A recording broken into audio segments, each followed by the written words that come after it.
दोस्तों आज की वीडियो काफी ज्यादा इन्फॉर्मेटिव होने वाली है क्योंकि आज की इस वीडियो में मैं आपको बताऊंगा कैसे एग्रीकल्चर स्टूडेंट फार्मर के हेल्प कर पा रहे हैं कि एक्चुअली में ऐसा हो पा रहा है, इसके पीछे क्या रियलिटी है। और बहुत सारे डाउट रहते हैं जैसे एग्रीकल्चर कोर्स क्यों बनाया गया, इसके पीछे क्या मोटिव था और क्या इससे फार्मर्स की कुछ हेल्प हो पा रही है जो एग्रीकल्चर ग्रेजुएट पास आउट होते हैं।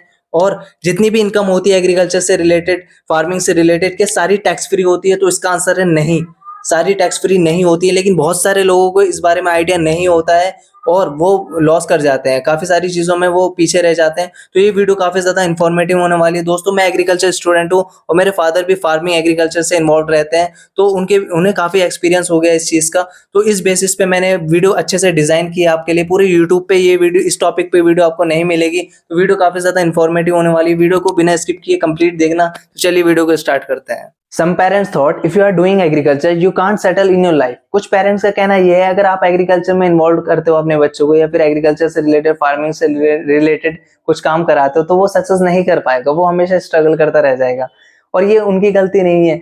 जैसे कि आप किसी फार्मर्स को देखते हो, आप गूगल पे सर्च करना या फिर इसी वीडियो के थंबनेल में फार्मर को देखा होगा आपने, तो कुछ चीजें आपके माइंड में आई होगी। एक किसान है जो कि छोटे किसान की मैं बात कर रहा हूँ, जो कि अपने फैमिली को लेकर स्ट्रगल कर रहा है, काफी जिस जिस लेवल के उसे पैसे मिलने चाहिए, मेहनत वो कर रहा है, उस लेवल के उसे इनकम नहीं हो पा रही है और वो स्ट्रगल बहुत कर रहा है, अपने बच्चों को अच्छी एजुकेशन नहीं दे पा रहा है, तरह तरह की चीजें वो फेस कर रहा है इस दुनिया में। तो माइंडसेट यही बन गया है कि यार फार्मिंग करोगे तो इतना कुछ नहीं होगा प्रॉफिट, आप पीछे रह जाओगे, तो तरह तरह के सवाल रह जाते हैं। दूसरी साइड आप यूट्यूब पे सर्च करना फार्मिंग सक्सेस स्टोरीज, आपको 1000 वीडियो नजर आ जाएगी जिसमें कि लोग हजारों लाखों रुपए नहीं कमा रहे, वहां पे करोड़ में उन्होंने इनकम को जनरेट कर लिया है और काफी अच्छा प्रॉफिट वो यहाँ से ले रहे हैं और काफी खुश होते हैं कि उन्होंने ये डिसीजन लिया एग्रीकल्चर में आने का और थोड़ी सी इनोवेशन की उन्होंने और थोड़ा सा मॉडर्न तरीके से टेक्नोलॉजी को यूज करके, एआई का यूज करके, आर्टिफिशियल इंटेलिजेंस का यूज करके उन्होंने अच्छे से फार्मिंग को डेवलप किया और आज वो हजारों लाखों रुपए, करोड़ों रुपए कमा रहे हैं। दोस्तों एग्रीकल्चर कोर्स को बनाने के बहुत सारे कारण थे, कुछ मेन कारण हैं जो कि हम इस वीडियो में डिस्कस करेंगे। जैसे कि आपको पता ही होगा 60% से ज्यादा पॉपुलेशन इंडिया की एग्रीकल्चर पे डिपेंड है। 45% ऐसे लोग हैं जो कि एग्रीकल्चर डायरेक्टली इन्वॉल्व है एग्रीकल्चर में, लाइक वो खेती करते हैं गेहूं की, चावल की, बाजरे की, ठीक है, और भी डिफरेंट डिफरेंट क्रॉप्स की। और 15% लोग ऐसे हैं जो कि इनडायरेक्टली इन्वॉल्व है। वो क्या करते हैं, वो मैन्युफैक्चरिंग करते हैं गुड्स की, लाइक आपका पेस्टिसाइड्स हो गया, फर्टिलाइजर हो गया, या फिर सीड्स हो गए, या फिर कोई मशीनरी हो गई, ट्रैक्टर हो गया। तो इस तरीके से डायरेक्ट इनडायरेक्टली जो इन्वॉल्व है। तो आप समझ सकते हो कितने वाइड लेवल पे इंडिया में एग्रीकल्चर के ऊपर लोग डिपेंडेंट है। तो इतने वाइड लेवल पे जब लोग काम कर रहे हैं तो प्रॉब्लम्स भी ऑब्वियसली जनरेट होगी, लाइक पेस्ट की दिक्कत होती है, तरह तरह के कीड़े लग जाते हैं, बीमारियां हो जाती है फसलों को, जो कि पूरी फसलों को बर्बाद कर जाती है। तो यहाँ भी अपॉर्चुनिटी नजर आएगी। कंसल्टेंसी होती है, तरह तरह की कंसल्टेंसी जरूरत पड़ती है किसानों को, जो कि उनकी फसलों को अच्छे से मॉडर्न तरीके से अच्छे से उन्हें जनरेट कर पाते हैं, अच्छा प्रॉफिट उन्हें हो पाता है। जैसे कि अगर लैंड कम है तो वर्टिकल फार्मिंग करो, और अगर सॉइल आपकी सही नहीं है तो उसके लिए हाइड्रोपोनिक्स होता है जो कि बिना मिट्टी के फसल उगा लेते हैं। और अगर आपको चार दीवारी में बिल्कुल धूप के बिना फार्मिंग करनी है तो आप मशरूम कल्टीवेशन करो। तो और भी तरह तरह की, मैं बताने को 10 से ज्यादा और भी बहुत सारी आपको टेक्निक्स बता सकता हूँ, लेकिन वीडियो काफी ज्यादा बड़ी हो जाएगी, वो किसी और वीडियो में हम डिस्कस करेंगे। और आपने जीडीपी का सुना होगा, इंडिया में अप्रोक्स 20% जीडीपी में कॉन्ट्रीब्यूट करता है एग्रीकल्चर। जीडीपी की हम सिंपली ऐसे समझ सकते हैं कि कोई फैमिली है जिसमें कि 3 लोग कमाते हैं, उनकी अगर टोटल इनकम हम एक साथ जोड़ दिया जाए तो वो उनकी ग्रॉस इनकम हो जाएगी। इसी तरीके से पूरे इंडिया में जितनी भी प्रोडक्ट या फिर सर्विसेज बेची जा रही हैं, अगर हम सबका टोटल रेवेन्यू एक तरह से जोड़ दिया जाए तो वो जीडीपी हो जाती है, ग्रोस डोमेस्टिक प्रोडक्ट। तो इस तरीके से इसमें भी काफी कंट्रीब्यूट करता है एग्रीकल्चर। जब इंडिया में तरह तरह की प्रॉब्लम फार्मर फेस कर रहे हैं, लेकिन कुछ प्रॉब्लम ऐसी है जो कि फार्मर के हाथ में है और वो उसे सॉल्व कर लेते हैं, लेकिन कुछ प्रॉब्लम ऐसी है जो कि वो सॉल्व नहीं कर पाता। इसलिए एग्रीकल्चर कोर्स बनाया गया था जिससे कि फार्मर्स की हर एक प्रॉब्लम सॉल्व हो जाए और जिस चीज की उसे जरूरत है उसे हर चीज वो मिल जाए और ग्राउंड लेवल पे उसे समझाने के लिए कोई हो। इसलिए तरह तरह की जॉब वैकेंसीज आती है एग्रीकल्चर से रिलेटेड, जो कि फार्मर्स को काफी हेल्प करती है। जो स्टूडेंट्स होते हैं वो काफी अच्छे लेवल से उनकी हेल्प कर पाते हैं। इसके पीछे क्या रियलिटी, वो भी हम आगे वीडियो में डिस्कस करेंगे। तो कुछ प्रॉब्लम जो होती है, जो मेन प्रॉब्लम है उसके बारे में अगर हम बात की जाए तो पहली प्रॉब्लम है मौसम। मौसम की मार इस बार ऐसी हुई है कि 50 डिग्री सेल्सियस से ज्यादा टेम्परेचर पहुंच गया था। और जब इंसान को इतनी गर्मी बर्दाश्त नहीं हो रही तो क्रॉप्स को कैसे हो जाएगी, फसल वैसे ही बर्बाद हो जाएगी, सूखा पड़ जाएगा और बहुत सारी चीजें हैं जो कि सूखे के कारण खत्म हो जाती है। तो कुछ स्टूडेंट ऐसे हैं वो तरह तरह के स्टार्टअप इससे रिलेटेड ला रहे हैं और उन्होंने वेदर फोरकास्टिंग की एप्स लॉन्च कर दी है, जिसमें कि ये पता लग जाता है किसानों को कि 10 से 15 दिन के बीच में या 20 दिन के बीच में कोई बारिश तो नहीं होगी, कोई या फिर ओला वगैरह की शिकायत तो नहीं आएगी। तरह तरह के नेचर्स के जो कॉल होते हैं वो आपको पता लग जाएंगे, तो उससे थोड़ा आइडिया हो जाएगा कि आपको किस टाइम पे इरिगेशन करना चाहिए या जो भी चीजें हैं जो कि फार्मिंग में इन्वॉल्व होती हैं वो सारी चीजें आपको पता लग जाएगी। दूसरी प्रॉब्लम की बात की जाए तो मशीनरीज का यूज ना होना।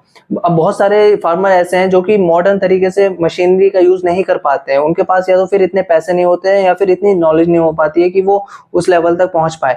अब मैंने बहुत सारे किसान ऐसे भी देखे हैं जो कि हल से वो करते हैं, खुदाई करते हैं, जो जिसे कि हम वो भी कहते हैं, क्या कहते जिसे हम टिलेज भी कहते हैं, जिसमें खुदाई होती है मिट्टी की और उसके बाद हम जो सीड होता है उसे सो करते हैं, या फिर जो खरपतवार होती है, वीड्स होती है, उसे रिमूव करने के लिए हम टिलेज करते हैं।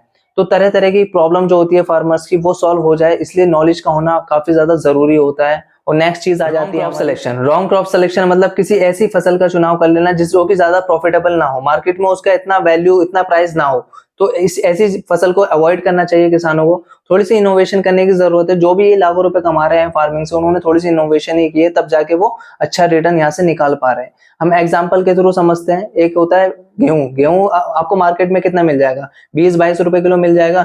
लेकिन अगर हम इसी के कंपेयर में हम सब्जियों को देखा जाए या फ्रूट्स को देखा जाए, सब्जी हमें जल्दी से रिटर्न दे देती है। तो सब्जी को हम बात करेंगे, सब्जी काफी महंगी हो रही है, रेनी सीजन चल रहा है, जैसे कि आपको पता ही है। जो बरसात का मौसम होता है उसमें सब्जी बहुत ज्यादा महंगी बिक रही है। मैं अभी गया था प्याज लेने, तो लगभग 50 रुपए किलो प्याज मिल रही थी। तो एक तरीके से जो गेहूं का प्राइस है उससे डबल प्राइस पे वेजिटेबल्स मिल रहे हैं मार्केट में। तो कोशिश करिए कि वेजिटेबल्स भी उगाइए, जो आपकी जो जमीन है उसमें वेजिटेबल उगाइए, या फिर आप हो सके तो उसमें कुछ पेड़ भी लगा दीजिए, फ्रूट्स के पेड़ लगा दीजिए। पता नहीं चलेगा वो कब बड़े हो जाएंगे और कब आपको इनकम वहां से आनी शुरू हो जाएगी, अगर आपके पास अच्छी खासी लैंड है। तरह तरह की प्रॉब्लम है जो कि फार्मर फेस कर रहे हैं। High production cost and low return on agriculture produce, मतलब प्रोडक्शन की कॉस्ट तो ज्यादा आ रही है, इन्वेस्टमेंट ज्यादा आ रही है, लेकिन उस हिसाब से उन्हें रिटर्न नहीं मिल पा रहे हैं। Next, lack of proper storage facilities. अब फार्मर बहुत सारी फसल तो लगा लेते हैं, उसके लिए स्टोरेज फैसिलिटीज नहीं होती है, जिससे कि फसल का जो यील्ड होती है वो खराब हो जाती है। नेक्स्ट है face challenges in marketing there produce. अब बहुत सारी चीजें होती हैं, फार्मर सारी चीजें टैकल कर लेता है, उसे प्रोड्यूस को भी वो बना लेता है, यील्ड को इकट्ठा कर लेता है। जब मार्केटिंग की बात आ जाती है तो बहुत सारी प्रॉब्लम वो फेस करता है। मिडल मैन पे डिपेंडेंसी रहती है फार्मर की, और मिडल मैन जो होता है वो सबसे ज्यादा पैसा, ये दुनिया में ऐसा एक प्लेटफॉर्म है, ऐसी एक इकलौती जगह है जहाँ पे मिडल मैन जो है सबसे ज्यादा पैसा कमाता है, और जो कस्टमर होता है वो महंगे प्राइस में खरीदता है, और जो प्रोड्यूसर होता है, जो कि फार्मर होता है, वो उसे सस्ते में ही बेचना पड़ता है अपना सामान। नेक्स्ट आ जाती है absence of proper agriculture education and training. अब वो एजुकेशन नहीं है तभी जाके ये चीजें हो रही हैं, तो ये सारी एजुकेशन कौन प्रोवाइड कराएगा? ऑब्वियसली ये एग्रीकल्चर स्टूडेंट ही हैं, जो कि फार्मर को बता सकते हैं, तरह तरह की टेक्नोलॉजी के बारे में उन्हें गाइड कर सकते हैं, जिससे कि फार्मर की जो काफी ज्यादा हेल्प होगी। लेकिन एक्चुअली में ऐसा नहीं हो पा रहा है। स्टूडेंट्स क्या करते हैं कि उन्हें ऐसी जॉब चाहिए, एसी वाली जॉब चाहिए, उन्हें ऑफिस में जॉब चाहिए, वो जाना पसंद नहीं करते जो सनलाइट। अब मैं हर स्टूडेंट्स की बात नहीं कर रहा हूँ, लेकिन मैंने सुना है मैं अपने क्लास में बैठता था तो कुछ स्टूडेंट्स कहते थे कि हमें इस काम नहीं करना है, और वो फील्ड वर्क में नहीं आते थे। मैं उनकी बात कर रहा हूँ, मैं सबकी बात नहीं कर रहा हूँ। तो आगे वीडियो स्टार्ट करने से पहले आपसे एक छोटी सी रिक्वेस्ट है, आपने अगर इस वीडियो को लाइक नहीं किया तो प्लीज यार लाइक जरूर कर देना। अगर आप चैनल पर नए हो तो चैनल को सब्सक्राइब जरूर कर देना, बेल आइकन ऑन कर देना, जिससे आने वाली कोई भी इंफॉर्मेटिव वीडियो आपसे ना छूट जाए। तो चलिए अब रियलिटी के बारे में बात कर लेते हैं। अब मैं ये नहीं कहूंगा कि एग्रीकल्चर स्टूडेंट फार्मर्स की बिल्कुल भी हेल्प नहीं करते हैं, वो बिल्कुल निकम्मे हैं, ऐसा नहीं है। बहुत सारे सेक्टर्स हैं, बहुत सारी चीजें हैं, बहुत सारी कंपनीज ऐसी हैं जहाँ पे एग्रीकल्चर स्टूडेंट बहुत अच्छे से अपना रोल प्ले कर रहे हैं। लाइक इरिगेशन सेक्टर है, और अपना सीड, फर्टिलाइजर, पेस्टिसाइड्स की जितनी भी कंपनीज हैं, और इरिगेशन हो गया, मशीनरीज की जितनी भी कंपनीज हैं। इसके अलावा जो बैंक्स हैं, ठीक है, उसके अलावा रिसर्च सेक्टर में जो पीएचडी स्टूडेंट्स पीएचडी करते हैं, वहाँ पे स्टूडेंट रिसर्च करते हैं। तो और भी बहुत सारी जगह है जहाँ पे स्टूडेंट अपना अच्छे से रोल प्ले कर रहे हैं, और डायरेक्टली इनडायरेक्टली फार्मर्स की हेल्प जरूर हो रही है। अब फार्मर्स वहाँ से कहीं ना कहीं प्रॉफिट, उन्हें फायदा जरूर है कहीं ना कहीं। और भी चीजें हैं लाइक एग्रीप्रेन्योर्स। एंटरप्रेन्योरशिप। बहुत सारे जो स्टूडेंट्स हैं वो MBA ABM करने के बाद एग्रीकल्चर से न्यू स्टार्टअप्स एग्रीकल्चर से रिलेटेड स्टार्ट करते हैं। स्टूडेंट्स वहाँ पे रिसर्च करते हैं, हाइब्रिड वेराइटीज बनाते हैं जो कि काफी काम आती है फार्मर्स के, जो कि वहाँ से प्रोडक्शन काफी ज्यादा आता है। हाइब्रिड वैरायटी आपको पता ही होगा किस टाइप की वैरायटी होती है। तो और भी रिसर्च होती है, डिफरेंट डिफरेंट टाइप्स जेनेटिक्स से रिलेटेड रिसर्च होती है जो कि काफी अच्छा रिजल्ट देती है फार्मर्स को ऑन फील्ड। ठीक है, और भी चीजें लाइक कृषि विज्ञान केंद्र में ट्रेनिंग्स होती है, फार्मर्स को अलग अलग ट्रेनिंग दी जाती है जिससे कि उनका प्रोडक्शन कैसे इंक्रीज हो जाए, और भी जो उनकी दिक्कत होती है वो जो एग्रीकल्चर साइंटिस्ट होते हैं उनके सामने रखते हैं, वो उनकी प्रॉब्लम को सॉल्व कर देते हैं। तो बहुत तरीके से जो एग्रीकल्चर स्टूडेंट है अपने अलग अलग रोल प्ले कर रहे हैं। लेकिन यहाँ पे मुझे एक चीज, मैं गाँव गाँव में विजिट करके देखता था, सर्वे होता था, तो वहाँ पे मैं जाता था, फार्मर्स से बात कभी कभी हो जाती थी, तो वहाँ पे मुझे एक चीज कॉमन देखने को मिली।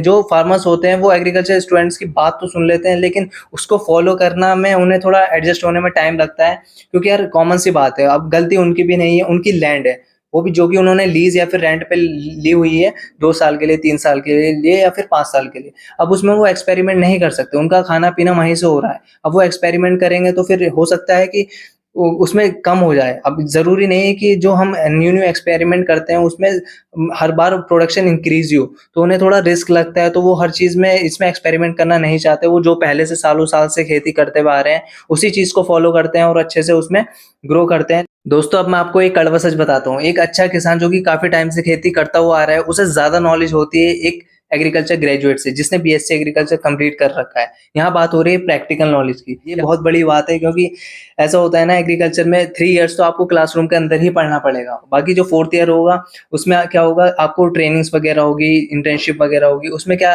टीचर्स ये सजेस्ट करते हैं कि आप लास्ट ईयर में किसी कॉम्पिटिटिव एग्जाम की प्रिपरेशन कर लो।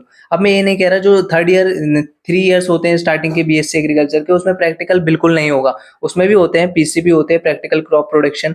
आपको कुछ क्रॉप उगानी पड़ेगी, अलग अलग क्रॉप्स, आप डिफरेंट यूनिवर्सिटी डिफरेंट क्रॉप्स उगवाती है जो स्टूडेंट्स होते हैं, तो तरह तरह की चीजें होती है। लेकिन आपको वो नॉलेज नहीं देखने को मिलेगी जो कि एक साल अगर आप किसी फील्ड में वर्क कर लेते हो ना, किसी किसान के साथ वर्क कर लेते हो, तो आपको प्रैक्टिकली उन 3 साल से ज्यादा नॉलेज हो जाएगी एग्रीकल्चर के बारे में।